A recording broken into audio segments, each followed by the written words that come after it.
5 minuta je do kraja časa. Radim svoj posljednji pismeni zadatak u srednjoj školi. Osjećam tu neku neprijatnu atmosferu koja je prisutna u učionici tokom testova. Nekako, kao da nisam navikao da je u odeljenju tako tiho. No, pokušavam da budem staložen i miran, jer znam šta očekujem.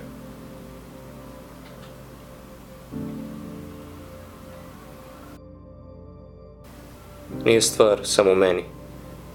Čini mi se da nekako cijelo odeljenje osjeća isto. Ono što je sigurno, to je da svi oni teže i pokušavaju da prođu što bolje. Neki na ovaj, a neki na onaj način.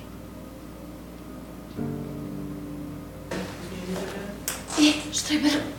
I ne smetaju mi dovici iza njih klupa. Već odavno sam navikao na njih. Ne smetaju mi čak ni ona nezainteresovana i pomalo izveštačena lica koja svakodnevno gledam. Čak ni oni koji veruju da cilj opravdava sredstvo ne smetaju mi. Takvi rijetko uspevaju jer dostigne ih kazna pravde. Sve ja to vidim, ali prihvatam u sebi i sve to valjda tako treba i sasvim je normalno. Ajmo kraj!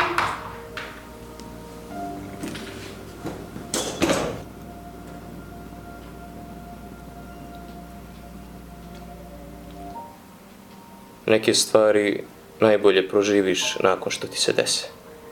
U trenutku prisjećanja vidiš stvari koje pre nisi video i osjetiš ono što pre nisi osjetio. Tako je to ponekad.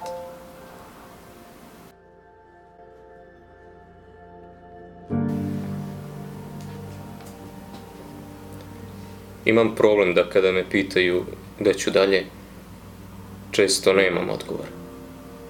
Roditelji mi savjetuju inostranstvo. Kažu da tamo nema problema, da se živi lijepo i da ću tamo jedino uspjeti. Ja mislim da se i ovdje živi lijepo. I ostalom, kakve mi to probleme imam.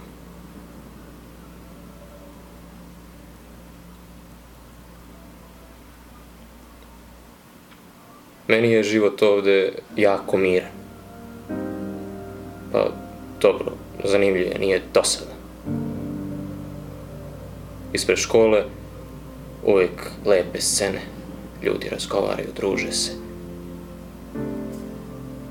Da. U suštini, jako je ovdje lepo. Samo što mi nekako ove prolećne večeri postaju mnogo hladniji i osjećam neku vrstu pritiska, onaj osjećaj kao da mi neko govori da lažem. A ne lažem, ljudi se i dalje druže i razgovaraju. Zar ne?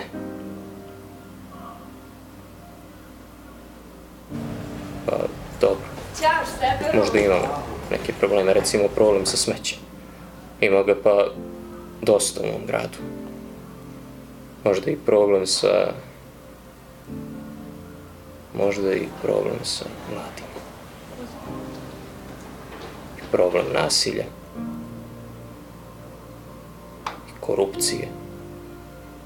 Zapošljavanja, rada, institucija. Sve to.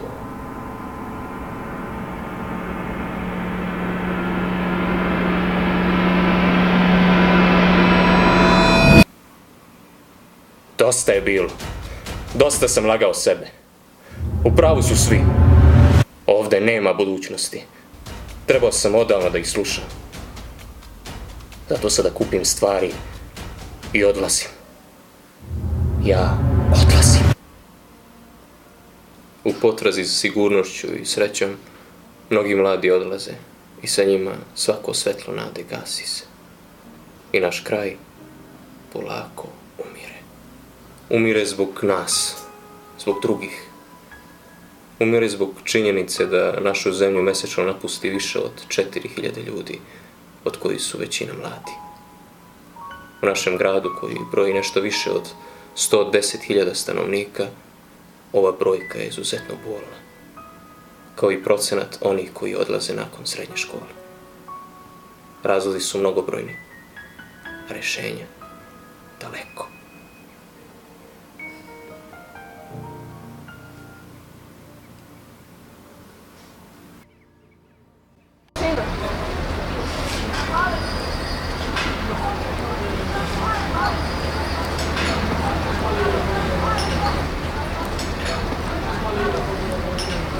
Stojim na peronu.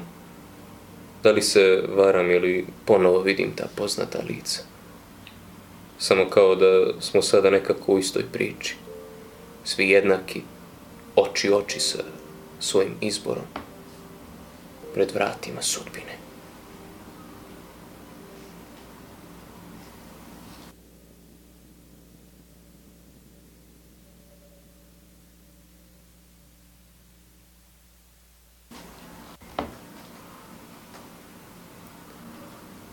Život ovdje i nije baš lak.